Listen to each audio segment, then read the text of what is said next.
Hey everybody, John the Editor here, obviously. And I read a huge amount of science fiction when I was growing up, of a broad array of quality and character. Some of it was sort of zap gun, space opera, rockets and adventures, which didn't really have much going on that you couldn't explore in a contemporary literature framework.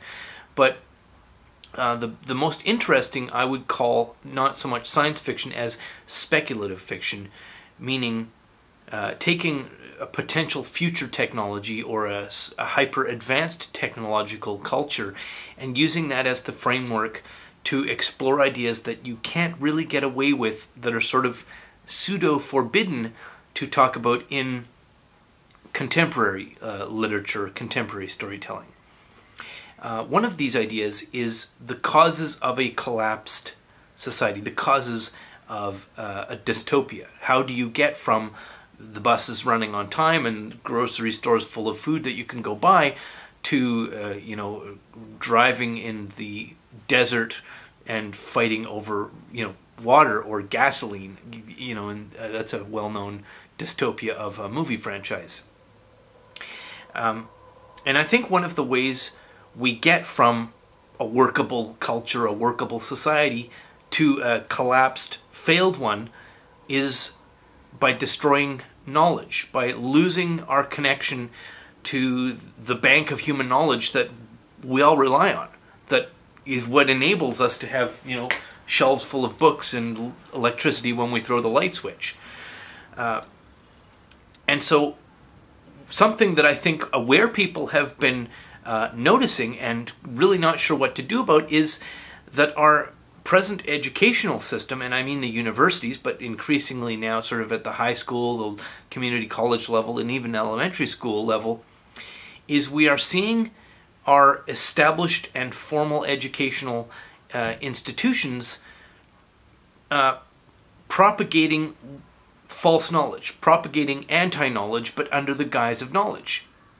When you go to university or college, you have an expectation, or your parents have an expectation when they send you there, that you're going to accumulate a skill set, marketable, useful, tradable skill set, and a body of knowledge. But what if all or some of that knowledge is false? It's a false, or it's an anti-knowledge. It's terrifying when we realize that the skill set and the knowledge that, our citizenry, our neighbors, our friends, our family, ourselves, that we accumulate by going to become educated is false, is packaged and sold and propagated in the context of this is education, but in fact is false. And I can give a couple of examples. One is the 1 in 5 number, and sometimes it's 1 in 4, and sometimes it's 1 in 3, and this is, the number associated with variously rape on campus, or rape in general, or rape over a lifetime, or rape this year, or sometimes sexual assault, or sometimes it's sexual harassment.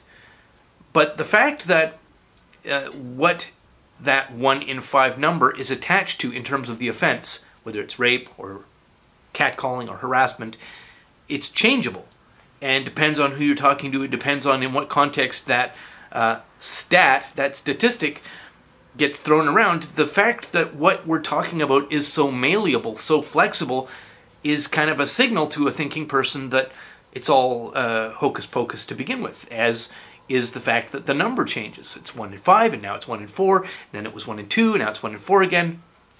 It's not attached to any reality. It's religious ideology being packaged as if it is academic knowledge. So it's anti-knowledge, it's false, but packaged as knowledge.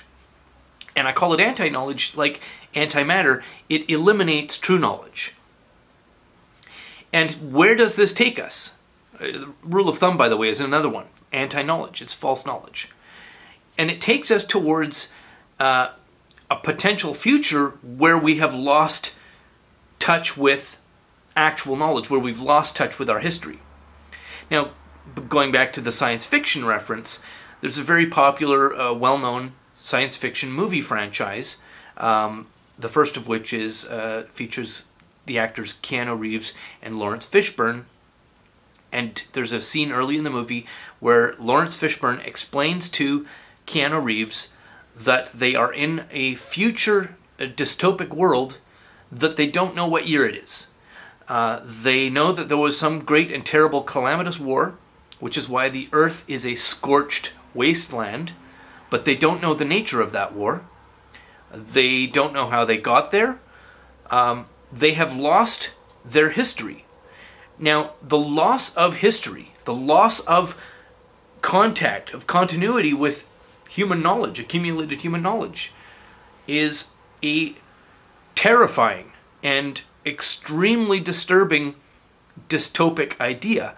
And by propagating anti-knowledge in our universities, in our institutions of higher learning, we're headed there on a fast road, man. And I think there is a growing awareness in the public, amongst the citizenry, amongst, your neighbors, amongst thinking people, that this is happening. Maybe they aren't making the connection towards a dystopic future, but there's certainly a growing awareness that much of what is being propagated by universities is false knowledge, meaning people go into the world with an education that disables them, that cripples them intellectually.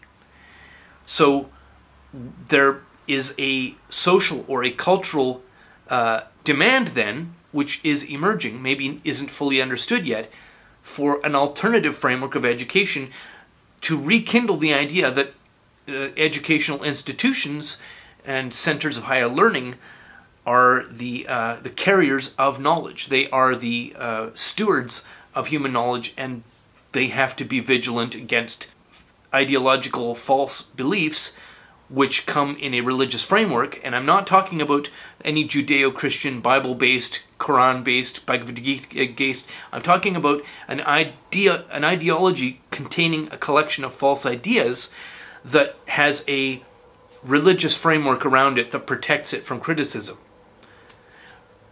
So there is a driving need, there is an emerging need for alternative institutions or alternative organization for providing education for people, which actually preserves and facilitates knowledge based in reality rather than based in falsehood, based in social mythology.